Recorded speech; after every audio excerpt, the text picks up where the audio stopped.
Good evening, everyone. I can't really see any of you with the lights up here, but I know you're out there, so thank you so much for joining us. My name is Dory Galels, and I am the Northern Rockies Program Director at Women's Voices for the Earth. Women's Voices for the Earth, otherwise known as WEAVE, is a nonprofit environmental health advocacy organization founded in 1995. WEAVE works regionally and nationally to eliminate or substantially reduce environmental toxics impacting women's health and to increase women's involvement in environmental decision-making. We are the only organization in the region, and indeed in the nation today, focusing specifically on the intersection between the feminist movement and environmental health.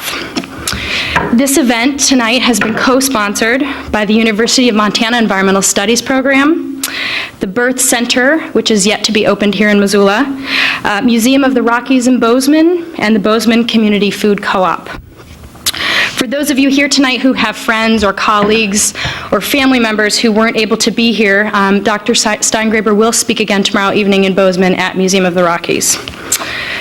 Women's Voices for the Earth would like to extend a special thank you to a very generous donor, Nancy Schaub, who has family in Bozeman, who was instrumental in making this event possible. She had heard Sandra speak in another venue and was very inspired by what she had to say and was interested in bringing her back to Montana. So we thank her. I also want to acknowledge WEAVE staff who've spent several months pulling this event together. Ashley Parkinson, I don't know if she's in here. Ashley? No, she's probably busy. Her normal responsibilities fall within our Young Women's Leadership Program, and she's been fabulous about organizing this event. Also, Eliza Eddy, who is a program assistant at WEAVE located in Bozeman, who has been working on the Bozeman aspect of this event, and Ann Johnson, our esteemed business manager, for keeping everybody on track. Before I introduce our featured guest tonight, I want to just take a few minutes to tell you more about Women's Voices for the Earth. We are very proud to announce that Sandra Steingraber's visit is part of a series of events designed to commemorate our 10th anniversary of leadership on women's environmental health issues. Our final anniversary event will be a gala celebration in the Governor's Room of the historic Florence Hotel building in downtown Missoula on November 5th. You will not want to miss this one. If you haven't already noticed, we're wearing very stylish little stickers, and we have plenty of them for those of you here tonight who want to take some with you and wear them throughout your day between now and November 5th. It's very vogue, very fun, so consider that. As someone who's been involved with WEAVE throughout its history, I'm deeply moved by this accomplishment and this anniversary. Despite modest beginnings and very deep roots in Montana, Women's Voices for the Earth has become a national player in the environmental health arena. As a founding member of the National Campaign for Safe Cosmetics, we are eliminating certain toxic chemicals known or suspected to cause cancer, birth defects, or fertility problems from common health and beauty products. In Montana, we eliminated a major source of dioxin and heavy metal pollution by replacing medical waste incinerators with safer technologies. And we replaced 4 out of the 5 in Montana in the last couple of years. In Idaho, we are days away from achieving a similar victory with the pending closure of a medical waste incinerator in the state's capital, Boise. Yes, yahoo. WEAVE has also instilled a new sense of physical and emotional capability and active citizenship in hundreds of young women who have attended the GUTS, or Girls Using Their Strengths, outdoor environmental leadership and school-based programs here in Montana, and this program is now undergoing a national expansion. The increased contamination of women's breast milk, the brain-damaging mercury in fish consumed by women who seek to eat a healthy and locally based diet, and the exposure of young women to chemicals in cosmetics now linked to cancer and birth defects should not be viewed as the sole responsibility of women. At Women's Voices for the Earth, we are engaging women in their home communities as consumers, political advocates, family health care providers, and educators to shift responsibility and accountability to corporations and to a democratic society that should protect our right to live in a clean and healthy environment. This is a very exciting time for WEAVE, and we have dedicated members and donors, many of whom are in this room tonight, and philanthropic organizations to thank for understanding the importance of our work, for believing in us, and helping us expand the scope of our work to women in communities across the country. If you are hearing about WEAVE for the first time, we hope this event will inspire you to join the cause. Before I introduce Sandra, I just wanted to say a few words about the logistics of tonight. Following Sandra's lecture, we will have some time for questions and answers, and Sandra will be available throughout the reception to sign books. We have copies of both of her books in the lobby, and she'll be available to visit with those of you who are interested as well. We also have tonight a limited number of copies of Ms. Magazine, which are available free of charge. Ms. Magazine is currently owned by the Feminist Majority Foundation, and it represents the most extensive coverage of international women's issues of any magazine in the U.S. And it will now feature a regular column on environmental health authored by Sandra Steingraber. In the lobby, we've also has a table full of useful resources, information on our current campaigns, and suggestions for how to get involved in the work that we're doing. So help yourself to that literature and feel free to pull any of the staff aside to ask questions you may have. This event will be videotaped by Missoula Community Access Television as part of its Media Assistance Grants Program to nonprofit organizations, and so we will air it again on public television. And please remember, I should also mention, we're also recording the lecture for future airing on the feminist program In Other Words on Montana Public Radio. Please remember that your ticket purchase gets you one free drink, so take advantage of that on your first trip to the bar. And our reception will also include a wonderful display of fresh organic food provided by Andrew Dolan of North Fork Catering. And we will have live piano music played by Weave member Charlotte Castle. So please stay and enjoy the opportunity to socialize and indulge with us. I would also like to thank the Flower Bed and Garden City Harvest for generously donating the flowers and the arrangements that you see here this evening, and finally, Missoula Children's Theater for making this lovely facility available for community events like this and for providing quality education in the performing arts for people of all ages. Now I will tell you about our distinguished guest. And I should mention that I've had the distinct pleasure of spending the last couple of days with Sandra, and in addition to her very impressive resume and the work that she continues to do in the environmental health arena, she's a wonderful person. Ecologist, mother, author, and cancer survivor, Sandra Steingraber plays a critically important and unique role in the global environmental health movement. She is an internationally recognized expert on the environmental links to cancer and reproductive health. She received her doctorate in biology from the University of Michigan and master's degree in English from Illinois State University. She is the author of Post-Diagnosis, a volume of poetry, and co-author of a book on ecology and human rights in Africa, The Spoils of Famine. She has taught biology at Columbia College Chicago, held visiting fellowships at the University of Illinois, Radcliffe at Harvard and Northeastern University, and served on President Clinton's National Action Plan on Breast Cancer. Steingraber's highly acclaimed book, Living Downstream, An Ecologist Looks at Cancer and the Environment, presents cancer as a human rights issue. It was the first to bring together data on toxic releases with newly released data from U.S. cancer registries. Living Downstream won praise from international media, including the Washington Post, The Nation, the Chicago Tribune, Kirkus Reviews, Publishers Weekly, The Lancet, and the London Times. Most recently, Living Downstream has been optioned for a documentary film. In 1997, Steingraber was named a Ms. Magazine Woman of the Year. In '98, she received from the Jennifer Altman Foundation the first annual Altman Award for the inspiring and poetic use of science to elucidate the causes of cancer. And from the New England chapter of the American Medical Writers Association, the Will Solomon Award for Excellence in Medical Communication. In '99, the Sierra Club heralded Steingraber as the new Rachel Carson. And in 2001, Carson's own alma mater, Chatham College, selected Steingraber to receive its biennial Rachel Carson Leadership Award. Continuing the investigation begun in Living Downstream, Steingraber's new work, Having Faith, An Ecologist's Journey to Motherhood, explores the intimate ecology of motherhood. Both a memoir of her own pregnancy and an investigation of fetal toxicology, Having Faith reveals the alarming extent to which environmental hazards now threaten each stage of infant development. In the eyes of an ecologist, the mother's body is the first environment for human life. The Library Journal selected Having Faith as one of its best books in 2001, and in 2002 it was featured on Kids and Chemicals, a PBS documentary by Bill Moyers.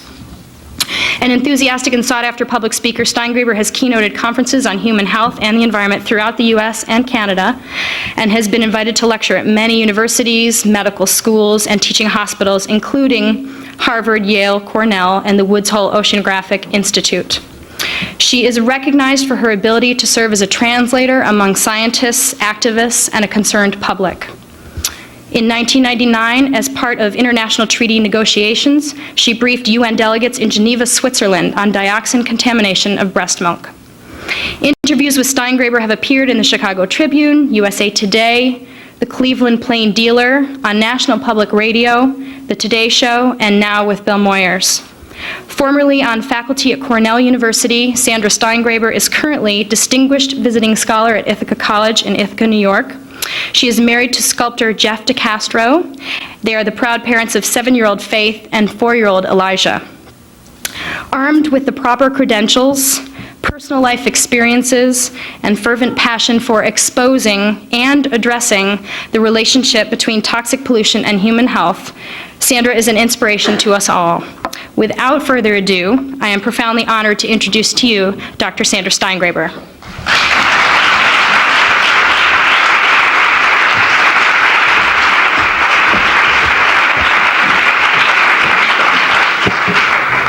Well, thank you. What an honor to be here.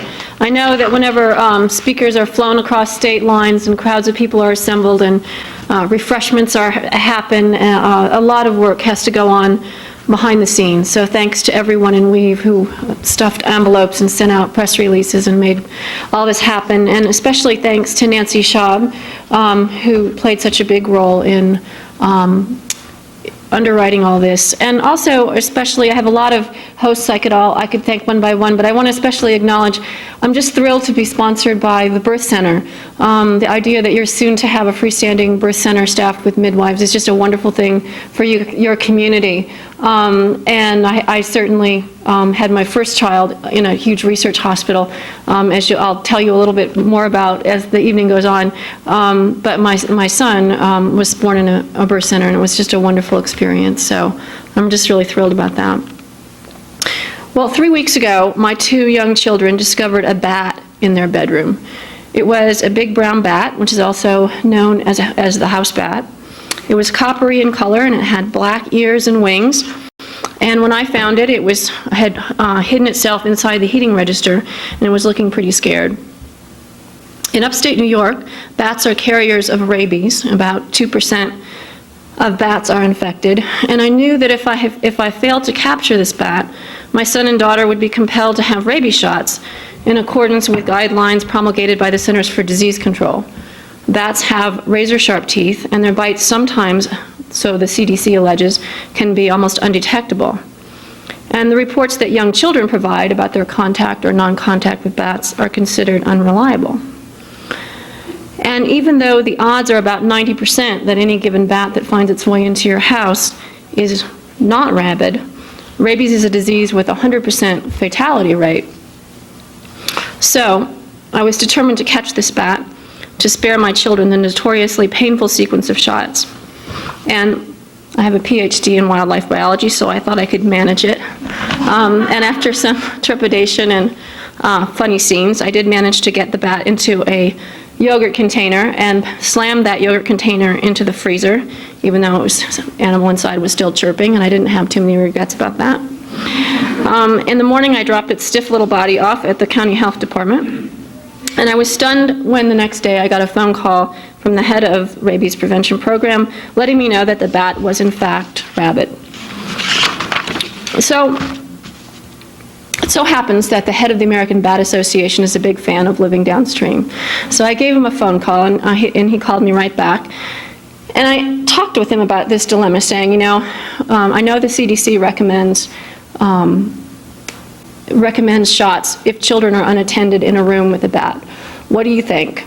And he has actually been in conferences with members of the CDC and debated this policy, because he believes, especially with big brown bats, that it's very unlikely that you could be bitten by a big brown bat and not know it, that they would have to leave a mark.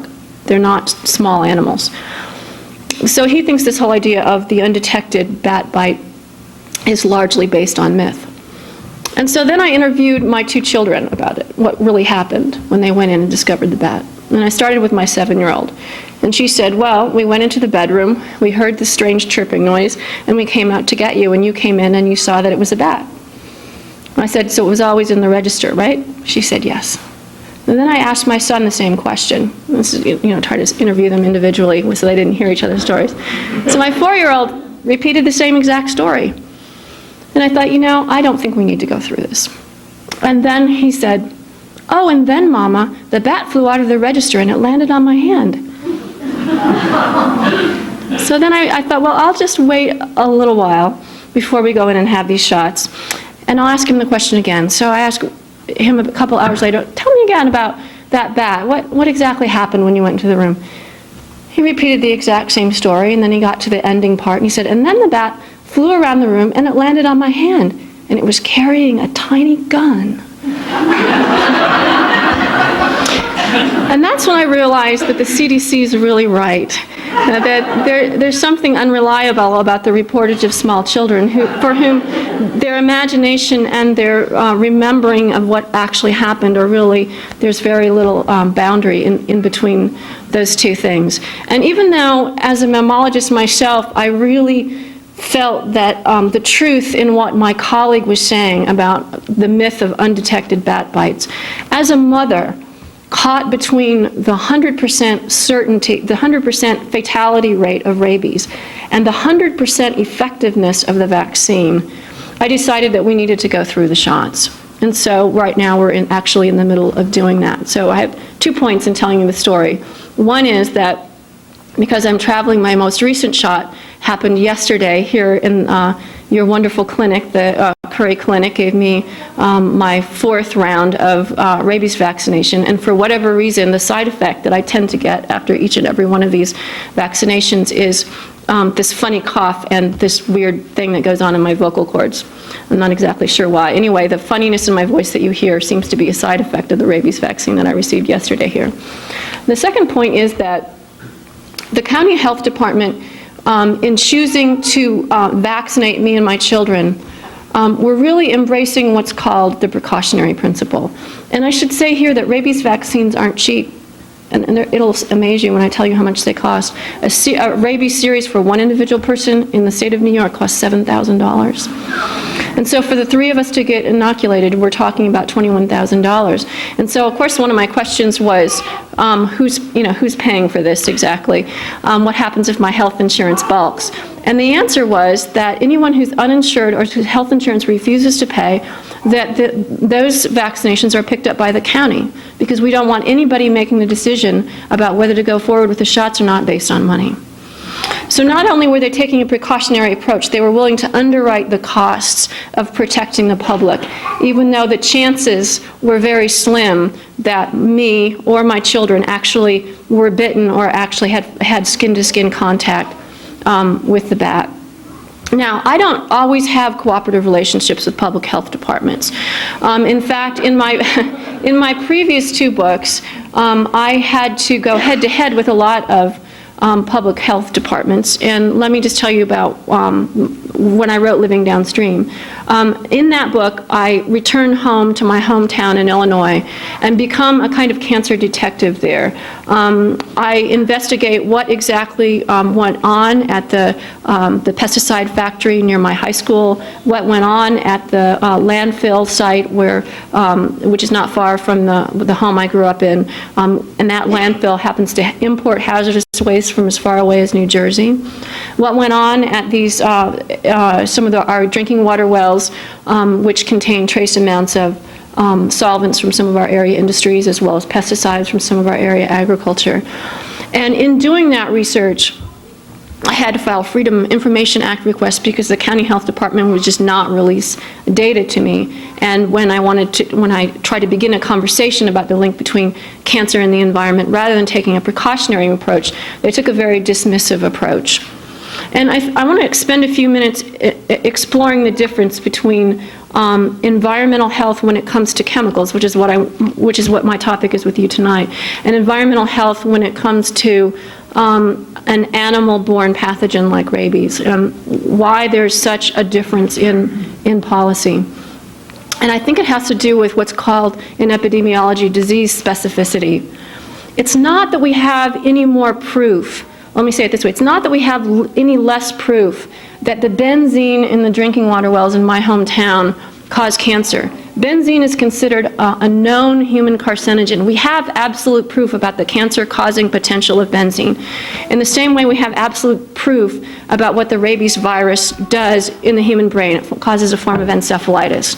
So we have equal amounts of proof. That's not the problem. The problem is that not everyone exposed to benzene in drinking water goes on to get cancer, even though benzene is a known carcinogen. And benzene also causes problems other than cancer.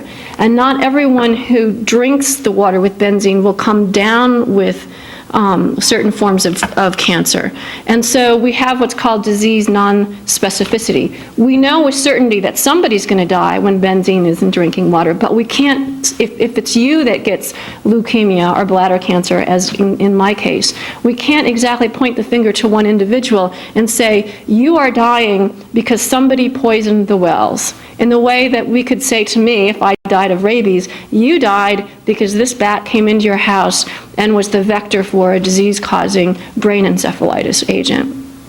And so the ability of victims in the case of chemical contamination to be anonymous victims sort of allows our society to take an approach that's not based on the precautionary principle. And I guess I should define that. Precaution means, well, it means what you think it means. It's what our grandmother meant when she said, better safe than sorry. If you don't know everything about what might happen, but if something bad happens, that damage is irreparable, then we should always act in a very cautious way and look around us for the solution that prevents disease and prevents harm as much as possible. One of the most eloquent descriptions I've seen of the precautionary principle appears in some of the British literature that talks about what happened in a situation where if you don't act in a preventative way, you will contribute to a pipeline of unstoppable consequences, is the trigger for action rather than absolute proof that this person will die if this agent goes into their environment. So with that, I want to talk about infants and children tonight in the particular ways that we are not adequately protecting the very young against toxic contaminants. And if we have time, I'll share with, and I should say this research comes out of my most recent book, Having Faith. And if we have time, I'd also like to bring you up on some of my current and ongoing research, which I haven't published yet, which takes a look at some other windows of vulnerability within a human lifespan when we are exquisitely sensitive to the effects of toxic chemicals, namely during adolescence and during old age. And the ways in which our regulatory system of toxic chemicals, which is not based on precaution at all, creates risks for certain individuals that are disproportionate to dose. I'm really glad there are babies and kids in my audience tonight. I always feel blessed when they are. So let me just say a word about that so you don't feel distracted. I'm really, really good at focusing when children are making noises, and it's not going to bother me at all. So, and I hope you are too, and if you're not, it's a skill you need to have, so you can learn it tonight, okay? So if the babies make noise, please mothers don't leave, otherwise women with children never get to go out in public and do anything special, so please stay. I like baby sounds. Okay, when I became pregnant, on the brink of 40. I had already spent 20 adult years as a childless biologist, and it's been a lot of that time thinking about how organisms interact with the environments that they inhabit. So when I first peed on that stick, and the 2 lines appeared on it, and I discovered I was pregnant, and I guess I should say how that works, because it's pretty interesting. Those sticks in the home pregnancy test kit are embedded with monoclonal antibodies, and when they combine with an antigen, a protein that's very specific to and will only bind with them. In this case, human chorionic gonadotrophin, which is a hormone that a woman makes during early pregnancy. When the antigen and the antibody combine, a color change happens, and that's why you see the two lines on the stick. Interestingly enough, in the home pregnancy test kits don't call them sticks. They refer to them as the wand, So women's biology and reproduction has to be, very mysterious, even when we're talking about monoclonal antibodies. You have to pee on the wand. And so when I peed on the wand and I found out there were now two of us, I saw the two lines, my first thought was, my God, I myself am now a habitat. And it just became fascinating to me to think that my body, after all this work looking at other habitats, that my body was actually an ecosystem. And I began to think about this uterus of mine with its inland ocean and the population of one, this marine mammal who was swimming around in there, and what was going on in there. And I also, because that's what I tend to think about professionally, became interested in imagining what kind of toxic chemicals were trespassing into the open doorway across the placenta, and what it meant for an individual whose life was just beginning and whose body was just being assembled to confront toxic chemicals at that point in a human life. It occurred to me that the risks were probably unique to that period of development and might be very different than that we adults face. So inspired by my own pregnancy, I then moved from Boston to Ithaca, New York, where I went to Cornell University for 4 years as a researcher, and they have a very good fetal toxicology program there. So that's where I did the bulk of the research for this book.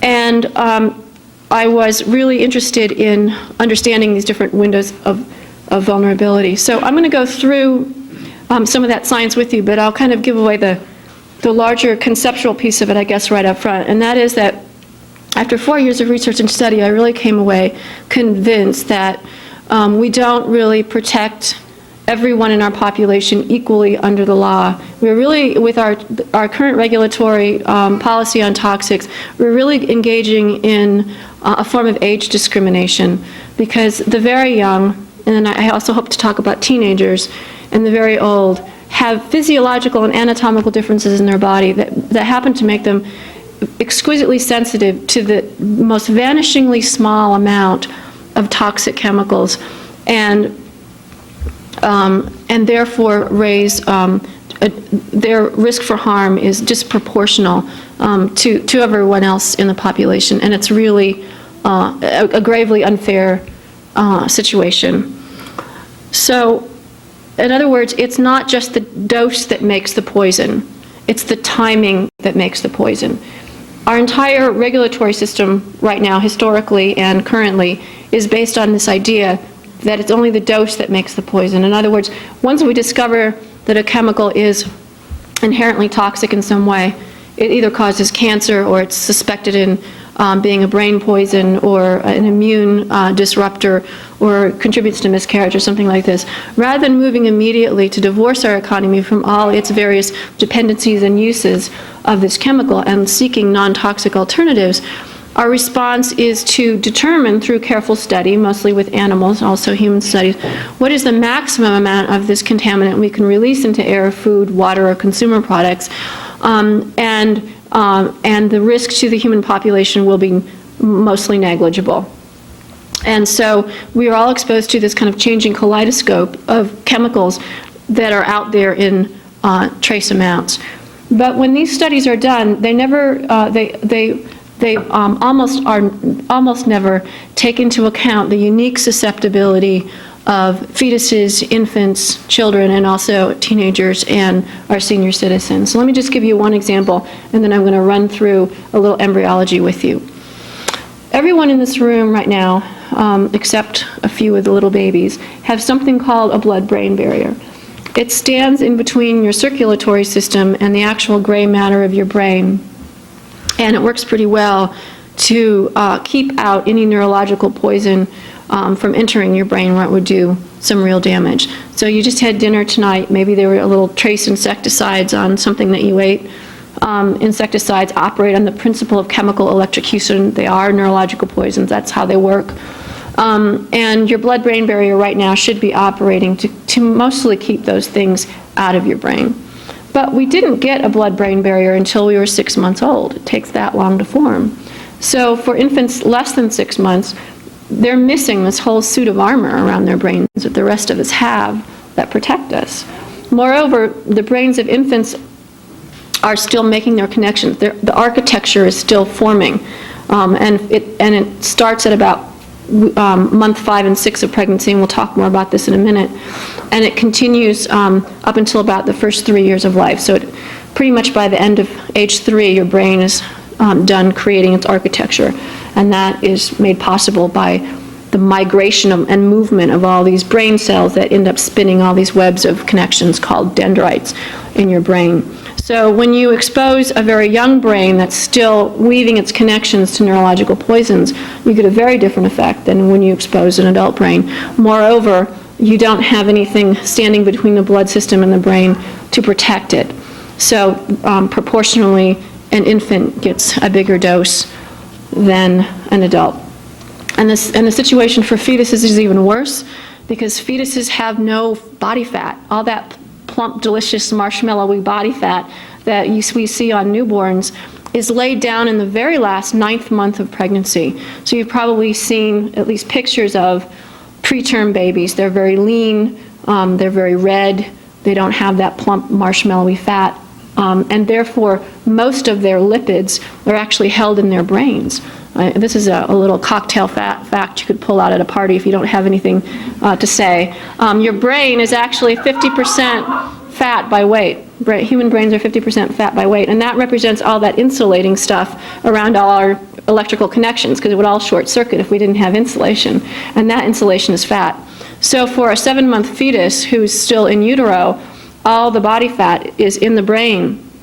So when it's exposed to a fat-soluble toxic chemical, it doesn't have a lot of plump fat somewhere else in its body to store that. It's all going to end up in the brain. So for all those 3 reasons, the lack of a blood-brain barrier, the disproportional fat being in the brain itself, and the fact that the brain is still developing, give fetuses and infants incredible vulnerability around exposure to brain poisons. It's absolutely disproportional to dose. So in other words, what the new science of fetal toxicology is showing us is that it's the timing that makes the poison as much as this old idea that the dose makes the poison. And yet our whole regulatory system is based on this very simplistic idea that it's simply the dose that matters. And so essentially we're at a period of history now where the new science is mounting a very important challenge to the old ways of regulating our environment and all the toxics that are generated by industry and agriculture. So here now, at this point in my lecture, I get to tell you where babies come from. So if your parents did a really lousy job in straightening you out on this part of life, at the very least, you can leave here knowing you finally got the story straight on this. So let's review some basic embryology first, and then I want to go back and sort of illustrate for you how exposure to toxic chemicals can sabotage this story. So when an egg and a sperm find each other at the top of the fallopian tube, it takes about a week for that little gondola boat to float down the Venetian canal of the fallopian tube, and then it opens out into the delta of the uterus and actually implant itself in the lining of the uterus, and that's the point where a pregnancy really gets established. During that week's journey, we go from 1 cell to 58 cells, and those 58 cells are arranged in a simple ball or a cluster of cells, and it's called a morula, which is simply Latin for mulberry, because that's what it looks like. And then essentially what happens next is that morula sinks right into the lining of the uterus, and it's like a marble dropping into the muck. The lining of the uterus actually grows right over top of it, and it just kind of vanishes. So from to the outside world, you can't see it at all. But a lot's going on down there under the surface. The morula sends down long siphoning tubes into the uterine muscle itself, through which spiral all these spiral arteries, so they snake through the uterus. It's the only place in the body where you have arteries that are spiral in shape. And what the siphoning tubes do is they break open the tips of the spiral arteries, and there are these geysers of blood that start flowing. So you get this lagoon of blood all around the morula. And so life really does begin in a kind of pool of blood. Now the next thing that has to happen is that the whole life support system of pregnancy has to get established. Before you can grow a human body, you have to grow all these sort of supporting structures first. It's like, if you think of pregnancy like in 2001, A Space Odyssey, first you have to build the space capsule, and then you put the little astronaut inside, tethered to the mothership with its umbilical cord. And so these structures such as the amnion, the chorion, the allantoic sac, the placenta, the umbilical cord, hopefully those sound a little bit familiar to you, those structures all have to start forming first. And so we're talking now between 3 and 4 weeks pregnant, meaning a woman is 3 or 4 weeks beyond the date of her last period. As soon as all those structures are formed, we can start assembling the human body itself. And this happens through a process called organogenesis. And it's really like Japanese origami more than sculpture. Because what you're going to do now, the morula starts to flatten out and forms 3 flat layers of tissue. And now these tissues are going to fold up and roll up to form 3-dimensional structures, just like you would fold a piece of paper to make a 3-dimensional crane in origami. And the period of time that this takes is about 5 weeks. So between weeks 5 of pregnancy and 10 of pregnancy, you're going to grow a human being. And at the end of week 10, you're going to have a complete human being with all the body parts present, and it's about the size of a paper clip. And that happens through the process of organogenesis, the formation of the organs themselves. Now, a human pregnancy is about 40 weeks long. So the remaining 30 weeks are devoted to the growth and development of all those body parts. And I'll just mention one of the most amazing pieces of development that happens in months 5 and 6, and that is the development of the human brain. All the brain cells actually form during organogenesis. By definition, they're supposed to, and they have to. But during months 5 and 6, this remarkable journey begins. All the brain cells start moving. Some move from center to skull, and some from skull to center. And as they move, they start making connections with all the other brain cells. And I always think of what goes on in the fetal brain during this time as kind of like spiders at a quilting bee. If you can imagine how spiders can rappel down the length of their own silken fiber, so too do fetal brain cells move. They spin out a fiber called an axon, and a fetal brain cell actually moves along the length of its own axon. And as it meets up with other fetal brain cells, they spin out other fibers, and these are called dendrites. The hallmark of being human is not that we have so many more brain cells than other mammals, but that we have so many more connections. And so there are just billions and billions of cells that meet and spin out connections with their neighbors, and then they keep moving and changing directions and meet up with other cells, and thus this process just goes on and on and on. And in some ways that we don't entirely understand, those who are the first to migrate leave kind of like breadcrumbs along the trail for later migrating cells to follow. So if something goes awry and the very first pioneers don't migrate in the right direction, you have massive damage because the later ones can't figure out where the trail is. At the end of week 40 begin the very dramatic events of labor and delivery, and I'm going to kind of skip over that right now because I want to come back to it at the very end. What I want to mention now is what happens right after birth, which is this kind of remarkable period of time between 2 days, that lasts for about 2 days up to 5 days, when the baby is simply living on air. A normal, full-term, healthy neonate comes into this world with enough food and water on board that it really doesn't need anything for about up to 5 days after birth. This is a great evolutionary adaptation because what it does is allows for this massive demolition and reconstruction project to go on inside the mother's body. During pregnancy, blood flow to the uterus increases about 50-fold. Once the placenta is evicted, all that blood flow is redirected up to the breast as the breast begins to take over from the placenta, not only the job of nurturing the baby, but the job of helping to guide its development. So as long as the baby's in utero, there are all these protein growth factors and hormones that the placenta itself manufactures that help guide the development of the baby. After the baby is born, those growth factors move into the breast. And so you have growth factors in breast milk that actually help mature the digestive tract, jumpstart the immune system, and also go into the brain and continue to serve as blazes along the trail so those late migrating neurons can continue to find their way and make the right connections. For all these reasons, breast milk is a far superior food to its inferior pretender infant formula. When we take a look at the the data on the health as well as the growth and development of breastfed babies and compare them to their formula-fed counterparts, the data are just absolutely unequivocal. And I deal with a lot of public health and epidemiological data, and I'm used to lots and lots of contradictory information. There's no contradictions at all in this database. Breastfed babies hit developmental milestones sooner. They have better balance and coordination. They have better vision. They have better hearing. They have higher IQs. We now have a good idea why.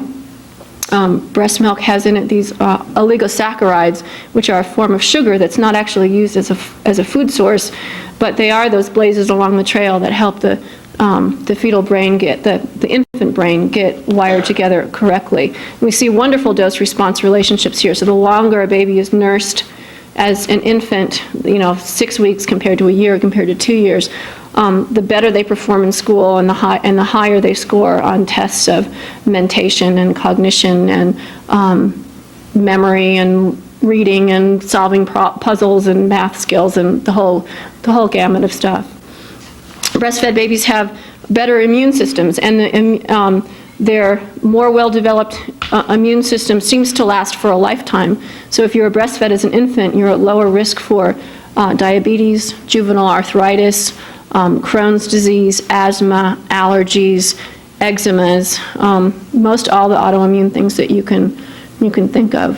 Breastfed babies are also less obese than their formula-fed counterparts, and we think this has a lot to do with the fact that breastfeeding takes a fair amount of effort on the part of the nursling as compared to a bottle of formula, which kind of can be guzzled down without a lot of effort. And this allows the breastfed baby to learn when it's satiated, because the stomach fills up more slowly, so it's able to stop when it wants to, whereas a bottle-fed baby gets more confused about when it's full or overfull, and then it enters childhood not necessarily knowing what those cues are and more prone to overeating.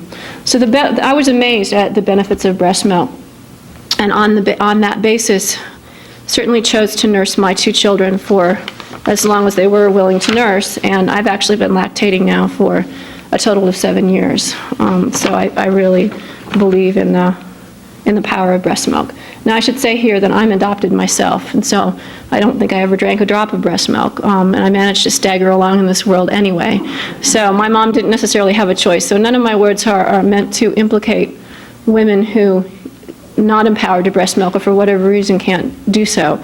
But the data on breast milk as a public health measure, as a way to improve the health of children is so overwhelmingly positive that I think this message really needs to get out to the public. All right, well that's pretty much the story then, from the sperm and the eggs all the way up to the nursing relationship between mother and child after birth. So let's rewind the tape and go back to those eggs and sperm and see what happens if a toxic chemical enters our story here. What we know with certainty is that women who smoke enter menopause 2 to 3 years on average earlier than women who don't smoke. And we now know why. It's because benzoate-pyrene in cigarette smoke not only causes lung cancer, but can get into your bloodstream, travels to all the organs in your body. When it gets into the ovary, it actually has the power to insinuate itself through the cell membrane of a human egg and flip genetic switches in such a way that triggers cell death. So a woman who's a smoker basically runs out of fertile eggs sooner than a woman who's a non-smoker, and thereby shortens her fertile lifespan. And we've known this with certainty for some years. I actually think it should be included in anti-smoking campaigns, but when I've talked to this about people who are engaged in that kind of public health and education work, the answer is, well, it's tricky because you don't want to give the impression that smoking could be a form of contraception. That would be the wrong message to send to the teenage community, I think. Anyway, all that is a true story. And what it caused researchers to wonder about is whether or not benzoate-pyrene in ambient air, because benzoate-pyrene is not just a component of tobacco smoke, but it's also present when coal is burned. It's produced when diesel exhaust when diesel is burned and turns into exhaust. And so is it possible that benzoate-pyrene in ambient air may also be shortening fertile lifespans of women? And here's a story I don't have an answer to yet, but to tell you that this research is ongoing. What we know with certainty is that animals who are living in cages, whose airspace we contaminate with benzoate at levels that mimic that seen in some of our major cities, such as LA, Beijing, and certain cities in Eastern Europe, that we are able to shorten fertile lifespans of those female rats. And they, through the same mechanism, through the death of eggs in the ovaries caused by benzoate pyrene. Excuse me just a minute. So we have emerging evidence that there may be a link between air pollution and fertility in women. So what this means on this line of inquiry is that there may be a connection between our energy policy, our dependency on coal to generate electricity for us, our dependency on diesel exhaust for our transportation systems, and a woman's ability to get pregnant. So everything that Dick Cheney and his cronies sit around and talk about, and our ability as women in our 30s or 40s to get pregnant, and at what age we enter menopause, may be connected in some way. So there's a connection between some of our biggest public policy debates and some of the most intimate private aspects of our life. And these are the kind of connections I'm eager to bring out of the sort of rarefied world of scientific debate and into the public at large, because I think the public, even in advance of us knowing what all these relationships exactly are, we need to start thinking about these things and asking questions and talking about it.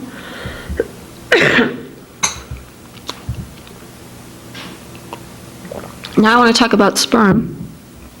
We know that men living in rural areas whose drinking water wells have been contaminated with agricultural chemicals have lower sperm counts and higher percentages of damaged sperm.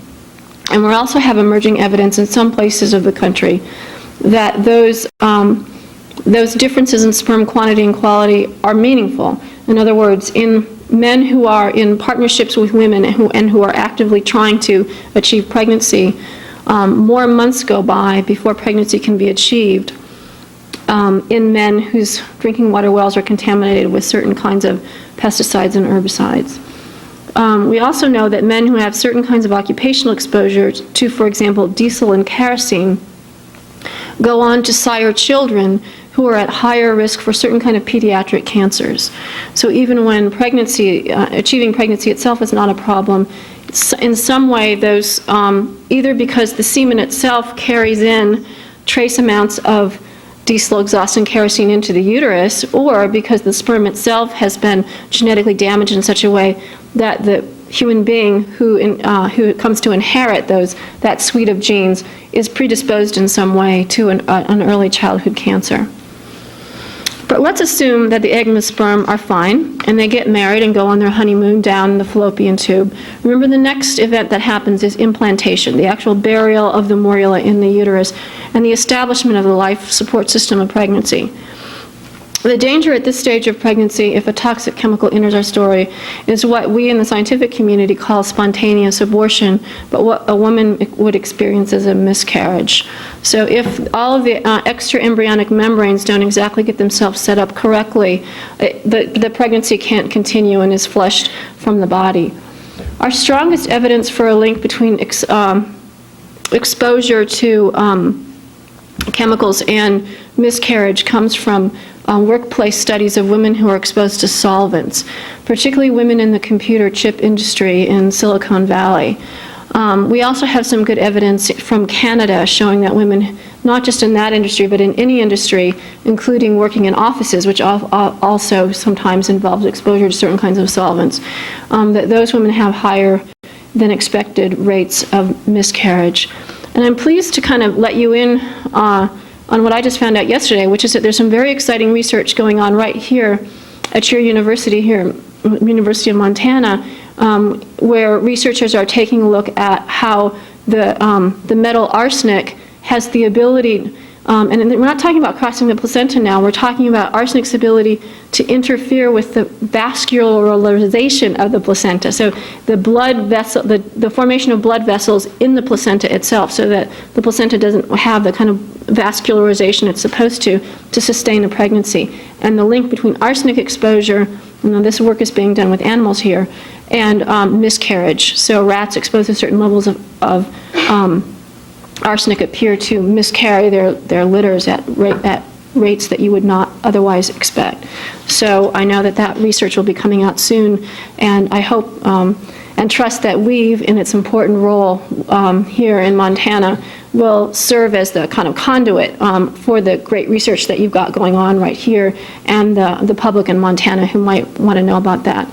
What that means for you all is that arsenic, which is used so much in the mining and extraction industry, may have something to do with the ability of women to carry a pregnancy to term. And again, these data are just coming out and they're brand new, but there's something to pay attention to. And here's where I want to say a word about abortion. And this is going to be the topic for a future essay that I'm working on for Ms. Magazine. So I'm eager during the questions and answers to hear your comments or concerns about this piece of the analysis. But let me try it out on you. I'm interested in having a conversation both with the pro-choice community as well as with the right to life community over this very topic. Because I think the word fetal protection, which right now is a phrase used mostly by the right to life community, needs to be expanded and thought about in environmental terms. Because abortion means a lot more than just a woman willfully walking into a Planned Parenthood clinic and choosing to end a pregnancy. It also refers to spontaneous abortion, and that means that there are chemicals that other people are putting into the environment that we all share that are acting like abortionists, that are ending pregnancies, whether they're planned or unplanned, before they otherwise would end. And I'll go ahead and just say right here that both my feet are firmly planted in the pro-choice community here. And I say this as someone who's had an abortion myself. And in my case, it was the pregnancy I had in the year before Faith, in which I discovered through an early ultrasound, because of a problem in the ways in which the support system of pregnancy was established, those extra embryonic membranes got formed in a very rare and unusual way, placing me at very high risk. And probably I had only about a 20% chance of this pregnancy really ending happily. And that was enough for me to say, I can't deal with this, and I chose to terminate that pregnancy. Now, my family is mostly on the other side of the cultural divide from me over the issue of abortion. So I approached, because everyone knew I was pregnant at this point, I approached telling them what I had chosen to do with some amount of trepidation. And what surprised me was, one by one, women in my family approached me to tell me about their own abortions, which they had hidden all these years. And I'm not free to tell you who they are because they don't want me to reveal it, but let me tell you just a few of the stories. One of them was 13 when she had an abortion. One of them thought she was in menopause. Another was in her 40s and found out she was pregnant and also learned that her husband was suffering from the early stages of a dementing illness. And the one person I can tell you who's allowed me to tell you her story is my own dear mother-in-law, who at 81 told me that in 1964 she was pregnant with her 5th child and developed German measles in the first trimester and sought an illegal abortion, without the protection of Roe v. Wade, as the mother of 4 small children at home. And that was really interesting to me because I've been studying that epidemic in 1964. That was the very last year we had a big epidemic of what's called rubella in the United States. The vaccine for rubella came on the market in 1969, and I was 10 years old at the time, so my mom had me first in line, to get that. But I'm old enough to remember the days before that, before the vaccine became available, and I remember kids in my Sunday school class who had congenital rubella. Rubella is one of the most powerful birth defect causing agents we know. It's a virus. Most viruses don't have the power to cross the placenta. This one does. And when it enters the placenta during the period of organogenesis, it screws everything up. So that kids who are exposed to rubella in utero during organogenesis are born with, mostly with lots of heart deformations, cardiac defects, deafness, blindness, mental retardation.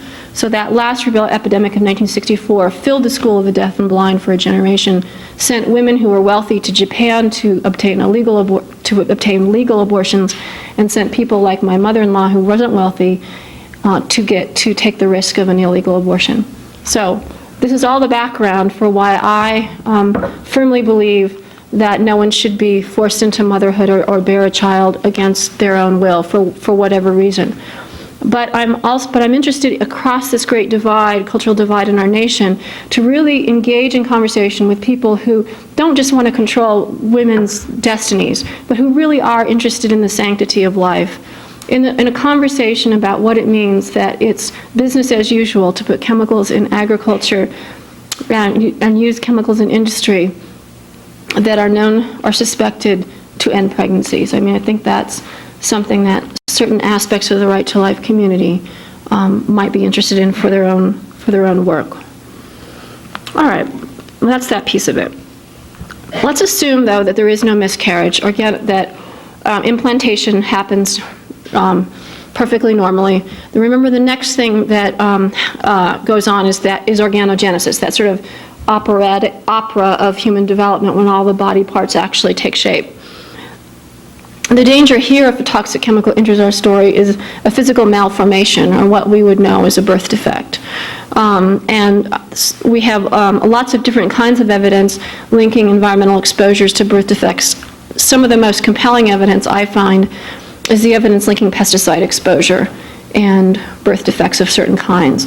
So when you take a look at the birth defect registry data, both in Europe and in the United States, you see consistent patterns in a way that women who work in farming or in nurseries or greenhouses or floral shops where they're exposed to pesticides, that they are at higher risk for giving birth to children that have particular kinds of birth defects. And these include particular sorts of cardiac defects, undescended testicles, certain kinds of clefting, spinal bifida, and what's called limb reduction deficit, or missing fingers and toes.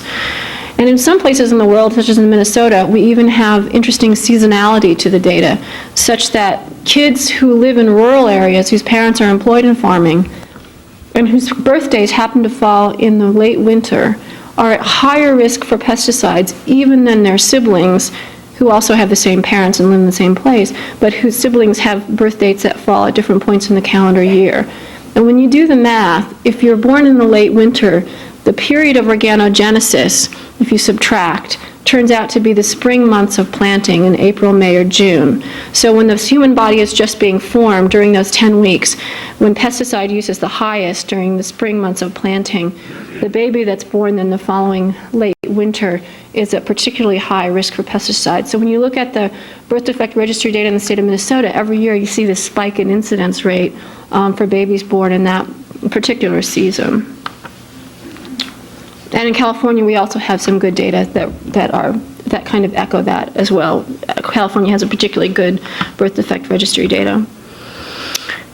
But let's assume there's no birth defect. Let's continue our story. Remember, the next thing that goes on is these 30 leisurely weeks of growth and development. The danger here is not a physical malformation, because the body's pretty much done taking its shape, but rather what we call, instead of a structural defect, a functional defect of some kind. And the ones that are getting a lot of attention right now are the neurological ones. Things like attention deficit disorders and hyperactivity syndromes and autism, learning disabilities. And we have some pretty good evidence for certain things. The story on lead, of course, is very well understood. The more lead you're exposed to during the second trimester of pregnancy, the higher the risk for attention deficit problems, and as well as just lowered IQ in the child. Lead makes kids stupid. I mean, we worked that out a long time ago, and the data just keep coming in to corroborate that. And happily, we've taken some precautionary action on lead. Lead was taken out of paint in the early 90s, well, in the 70s, 79, I think, and out of gasoline in 1991. And it's interesting now when I lecture on college campuses, because most kids who are college freshmen no longer remember when it was leaded or unleaded at the pump. They're too young to even remember that. When I was a child, I was born in 1959, average lead levels for my generation, and I won't go through all the units, I'll just kind of give you the sense of the scale. Average lead levels were 13.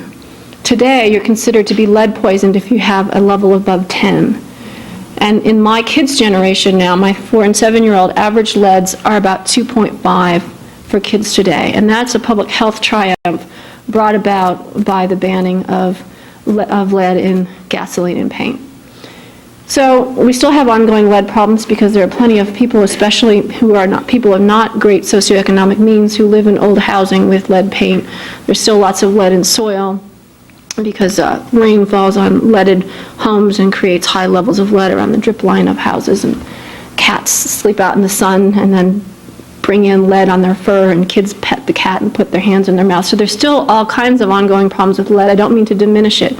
But we did take precautionary action that paid off finally, however belatedly. Not so with mercury. Mercury has much the same effect on the brain that lead does, although through a slightly different mechanism. But essentially what lead and mercury both do in the fetal brain during that second trimester is it paralyzes those spider cells, those migrating spider cells that are supposed to be finding each other and spinning webs of connections and following these little chemical markers that are left by certain naturally occurring chemicals like the oligosaccharides of breast milk. They're supposed to be following those little pathways and finding each other and making the right connections. Mercury actually paralyzes them. They can't move down the length of their own axon anymore. And so the kinds of problems we're now seeing with mercury poisoned kids, if you're familiar with the lead story, it's very, very similar. It messes with attention span and shortens attention span, and it affects the ability to learn, the ability to remember, the ability to pay attention, all that kind of stuff. It also has a disproportional effect. It's a little bit different than lead because it affects the cerebellum more, so balance and coordination are thrown off a little bit more with mercury than probably with lead. But the story is pretty similar. The problem is that, unlike with lead, we're not solving the problem. In fact, every year it gets worse because the main source of mercury is coal-burning power plants. So let's just kind of back up and explain that a little bit. When you dig coal out of these geological formations underground, it's naturally contaminated. It's not even the word contaminated. It naturally just contains mercury. And mercury is mostly held deep in geological formations. It's not really, it has a rightful place in the periodic chart of elements, but it's not really found in nature that much in that it the metal hasn't really co-evolved with living things. So when you dig it out and put coal into an oven and light it on fire to generate electricity, the mercury vaporizes and goes into the atmosphere. So the more coal we burn, the more we're loading up the atmosphere with mercury. It's carried in the jet stream and circles the Earth, and eventually will attach itself to a raindrop or a particle of dust and descend back down. Once it does that, ancient bacteria found in water, whether it's fresh water or the ocean, will add a carbon to that metallic mercury and turn it into a form called methyl mercury. And at that point, even though mercury itself is a mild brain poison, methyl mercury is a very, very potent brain poison. So you just increase the potency of a neurological poison by a factor of about 1,000 thanks to these ancient bacteria. And at that point, it's a very persistent kind of chemical, and it actually is siphoned up the food chain, and it concentrates with every step. So by the time you reach a swordfish or a mercury, a swordfish or a tuna, the mercury level is about 1,000 or 1,000,000, in many cases 1,000,000-fold higher in concentration in the flesh of that fish than in the water that it's actually swimming in. Now, when I was a kid, you could eat as many tuna fish sandwiches as you wanted, and I think I used to eat them every day at one point, and it was not a health hazard. But in my 46 years, just in my lifetime, we have so loaded up the atmosphere with mercury that now the EPA and the FDA have promulgated regulations advising women of reproductive age and children, and I've always either been one or the other, I haven't hit menopause yet, against eating, it's advised women and children to limit their consumption of tuna fish to very small amounts, actually. And there's a debate over whether even those regulations are sufficiently protective. You know, should it be one tuna fish salad sandwich a week, or could you have half of one or two, and how much, tuna do you put in a tuna salad sandwich, et cetera. So these debates are going on at our highest levels of government. I really want to thank Weave here because they've done some wonderful things for your community, and one of them is closed down lots and lots of incinerators, and especially congratulations now to the to Weave for it's on the brink of closing down another incinerator in Boise, Idaho. Is that right? Am I getting the name right? Okay. Because even though incinerators are not the #1 contributor of mercury into the environment, it's a pretty big one and can be important locally because garbage contains a lot of mercury. There's mercury in light bulbs, there's mercury in batteries, there's mercury in kids' tennis shoes when the little lights light up. And when all this household garbage that contains small amounts of mercury, broken thermometers, whatever they are shoveled into a trash incinerator that's going right into the sky and contributes to the mercury loading in your fish. And even Montana fish now have mercury advisories warning children and women of reproductive age away from unrestricted amounts of Montana fish. Now this is huge, right? Because warning women away from fish is not like warning women away from beer and cigarettes during pregnancy. I mean, fish are supposed to be good food. It's the last wild food most of us eat. And Alaskan salmon now is being touted as a naturally low mercury fish, and it is. But can we sustain a world of people who also burn jet fuel to fly Alaska salmon everywhere when we used to have, only 10 or 20 years ago, perfectly good low mercury fish right here in our own rivers and streams, but we've so contaminated them because we can't figure out a better way to switch the light bulbs on than burn coal, so we can't eat our local fish anymore. It's the heavy metal issue for this generation in the same way that lead was the issue for my generation. So I really want to give credit to Weave for solving one big mercury problem here in Montana and encourage all of you to think about the ways in which you can now take on the coal industry and start a conversation about renewable energy. Because just in the same way that air pollution is linked to our fertility and our agricultural system and the chemicals it uses are linked to birth defects, so too is our energy system linked to how many kids are going to require special education. So we need to let the federal government know when they say we're invested in No Child Left Behind, that we're leaving a whole lot of children behind because their brain architectures aren't what they're supposed to be, because of because of failure to regulate coal burning power plants and in failure to invest in state-of-the-art technology which would actually filter out mercury. We've given the coal burning power plants until the year 2018 to make investments in that technology. Moreover, we're underinvesting in things like renewable energy like wind and solar power.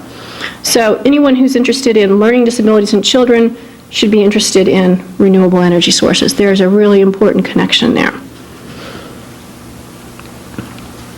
Okay, I want to make sure I have enough time to close with a selection that has very little to do with embryology. But I want to say two other things before I do, just to make sure I mention it. Remember I talked about teenagers a little bit. My active area of research right now is to take a look at the experience of puberty, its timing and its duration, and how that might be affected by our exposure to endocrine disrupting chemicals, chemicals that mimic or interfere with steroidal hormones.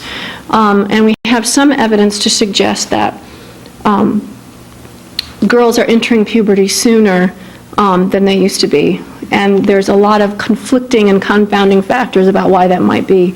Certainly the rising rates of obesity are playing a role, as well as a whole lot of other things. But there's some intriguing data, particularly from Europe, showing that kids who have exposure to pesticides when they're very young have a very different experience with puberty. And one of the things I've learned so far is that it's not that that girls are having their periods earlier. The average age at which a girl has her first menstrual cycle is 12.8 years. That really hasn't changed in the last 50 years. Instead, what seems to be happening is that everything leading up to getting a period is being pushed back. So the age at which we first see breast development and the age at which pubic hair first emerges, that's happening earlier and earlier. So there's a longer window of time between breast development and pubic hair development and when a girl gets her first period. So it's not really like we're speeding up puberty, we're actually slowing it down because puberty seems to be happening over a longer number of years than it used to be because we pushed its starting point back. So that's going to be an area of research. Another area that I'm following really closely is the link between pesticide exposure in middle-aged adults and the risk for a late-life dementing illness such as Parkinson's disease or Alzheimer's. And my own father died of such a dementing illness after 20 years.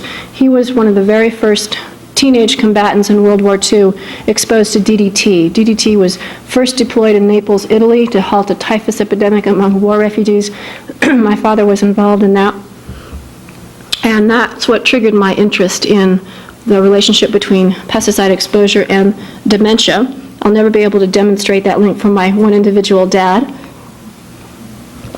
But on a population-wide level, I'm interested in exploring that connection further. So I just want to mention those things just to make sure I say that it's not just pregnancy that's this incredible time of vulnerability. We all go through a human lifespan and we enter and leave windows of vulnerability as certain events and unfold in our bodies at certain points in our life.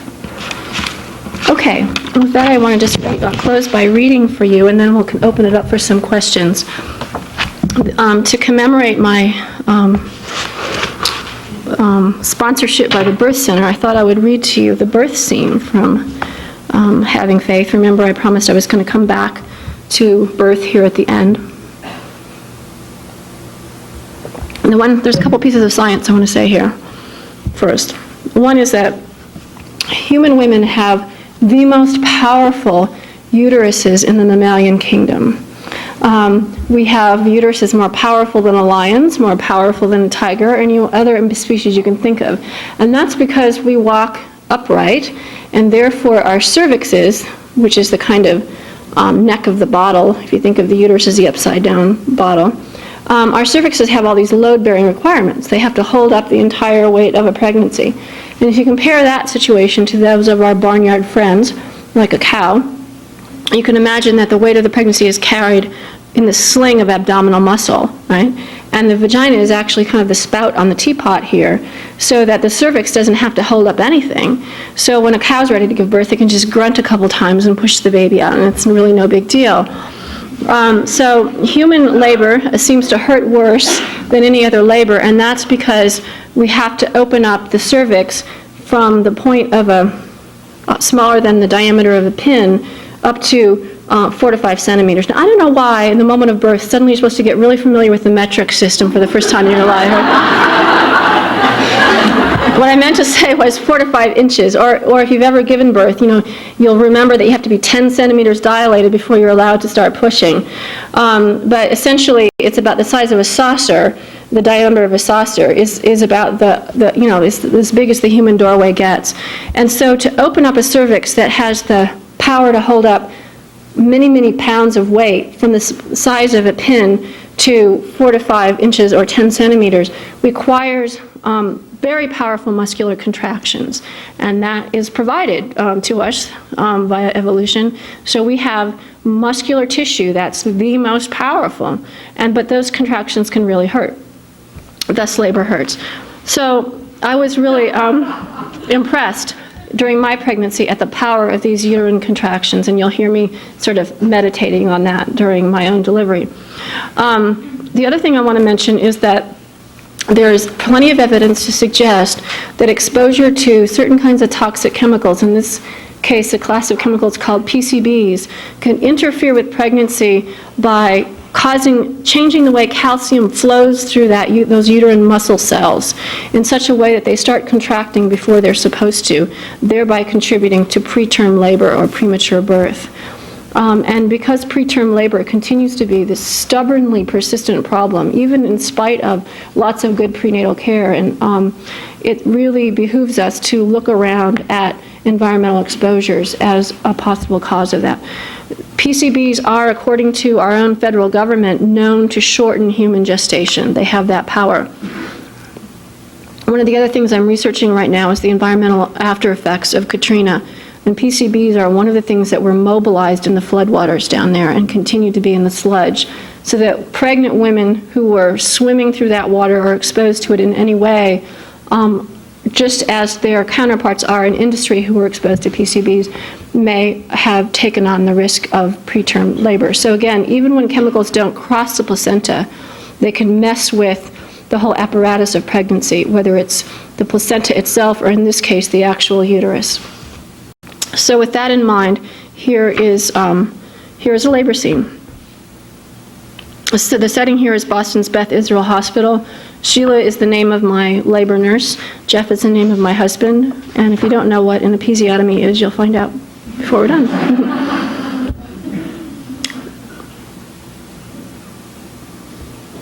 Sheila encourages me to look out the windows at the city lights. Find one, she says, that attracts me, and I do. I cast my attention out the window toward my chosen dot of light as the contractions intensify further.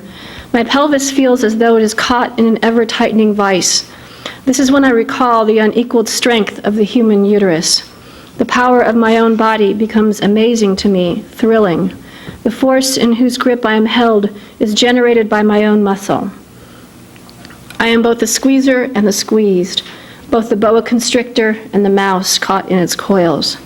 The sensation of being squeezed verges on the overwhelming, but the real labor of labor is the involuntary work of doing all the squeezing. As the contractions clamp down with even more force, the skyline of Boston rushes toward me and then swings away again. And then I am the one rhythmically flying out into the night sky and back. I try to describe this to Sheila and Jeff, but discover I can no longer speak in full sentences. My legs begin to tremble. Sheila suggests I kneel in the middle of the mattress and hold on to the head of the bed, which she elevates to vertical. She stations Jeff behind the bed so that our eyes are level. She gives us a mantra, the word out. As I feel a contraction coming on, we are to hold hands, lock eyes, and chant out until the pressure subsides. Right away, the word pleases me. Out, out, out. I say it fast, I say it slow. The more I utter it, the more it comforts me. Out. What a perfect syllable.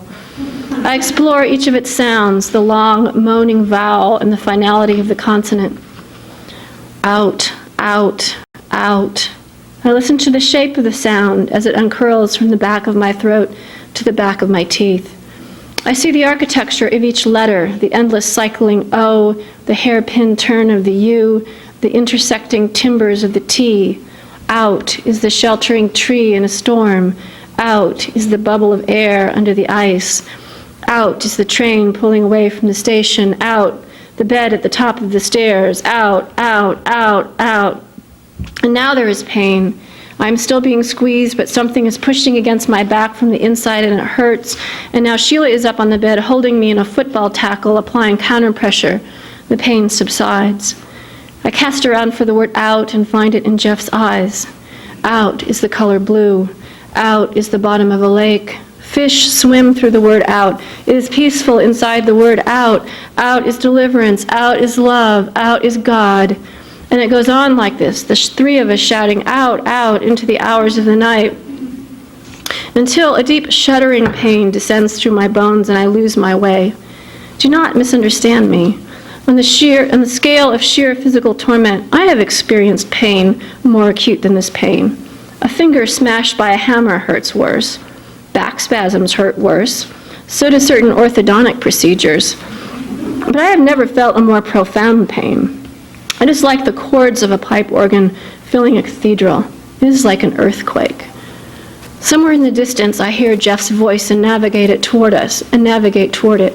Now I hear other voices, Sheila urging me to keep it together, a bellowing that seems to be coming from my own throat. And then my lips round up, my tongue finds the roof of my mouth. The bellow becomes the word out, out, out. I emerge from Jeff's eyes and re-inhabit my body, out, out, out. And the word becomes flesh. Slowly, I become aware the room is filling up. In a corner, the obstetrician is washing his hands. A Harvard medical student chats about a paper she once wrote on midwifery. A spotlight goes on above the bed. Sheila tells me I'm fully dilated. Labor is over. On to delivery. If you have ever studied the anatomical charts that hang in gynecologists' offices, or inspected the plastic three-dimensional models that sometimes adorn their desks, you may have noticed that the uterus and the vagina actually lie at right angles to one another. The uterus slants down and back toward the rectum, and the vagina down and forward toward the pubic bone. Between them is a neat 90-degree turn. This arrangement requires a birthing baby to negotiate a serious curve, like putting a foot into a cowboy boot. The head-down, side-lying baby manages this task by rotating its body a quarter turn so it faces backwards. It then tucks its chin to its chest so the crown of the head leads the way around the bend. When the head finally emerges from the vaginal opening, it turns to the side again as the entire body rotates internally. The second rotation allows the upper shoulder to slide out from under the pubic bone and the lower shoulder to pass in front of the rectum. Thus, human birth is like getting a large piece of furniture through a doorway. First, you pivot it one way, and then you swivel it around the other way to allow the various parts to pass through. I'm thinking about this as Sheila begins the perineal massage. We don't want any episiotomies here, she exclaims loudly to no one in particular, but I am hoping the obstetrician catches the drift. At this point, I am uncomfortable and tired, but not in any particular pain. The hot compresses are wonderfully soothing. As she works the oil in, she tells me the grunting sound in my voice indicates to her I am ready to push. Push? Now? I don't think so. I'm enjoying this intermission too much to return to my seat. Let's go back to that part where we were all shouting out together. Sheila instructs me to grab hold of my thighs and pull them toward my chest. Take a deep breath, hold it, and bear down. It is the most ridiculous suggestion I have ever heard. Sheila and Jeff confer. Jeff leans down and explains the concept to me in Zen-like terms. Before, I needed to let pain pass through me like wind through a tunnel, he says. Now I need to push into it, not cast my consciousness away. There is no way out but through. So I push, and everyone takes their places. The doctor and his assistant stand quietly in the background like a Greek chorus. The idea that there comes a point in labor where the need to bear down becomes an overpowering desire is not, in my experience, correct. For me, this urge is more reflex than desire. It's like the need to throw up. You can resist it, you can let it happen, or you can encourage it, but you wouldn't exactly call it desire. And as in vomiting, I prefer to let the urge build a bit before throwing my weight behind it. Pushing quickly takes on a rhythm and momentum of its own. Once I discover it doesn't hurt as much as I imagined, I let go of all remaining tentativeness and once again am amazed at the power streaming through me. I go on, letting my body swing between resting and pushing, resting and pushing. And then I hear the two doctors exclaiming in unison, "Wow, look at all that hair." A voice asks me to reach down and touch the baby's head as it crowns. I obey, but I am not in the mood. I also wave away the mirror that someone offers. Too many distractions. Can't you see I'm trying to work here? And then, without warning, I am ordered to stop pushing. At the foot of the bed, a big conversation ensues as to whether or not I should receive an episiotomy. I am listening to this discussion as though from the bottom of a well, as though to a radio show that keeps cutting in and cutting out. I catch about every third word. Finally, I hear myself say, I would rather have a first-degree tear than an episiotomy. I watch the obstetrician shake his head. His lips are moving, but I can't hear what he's saying. He is a minor character in a scene from a foreign film. Now there is more discussion. I am reading badly translated subtitles. I am getting bored and annoyed. I hear myself say, okay, then do it. It is a decision I will curse for months to come, and as soon as I feel the scissors sliding into my vagina, I know it.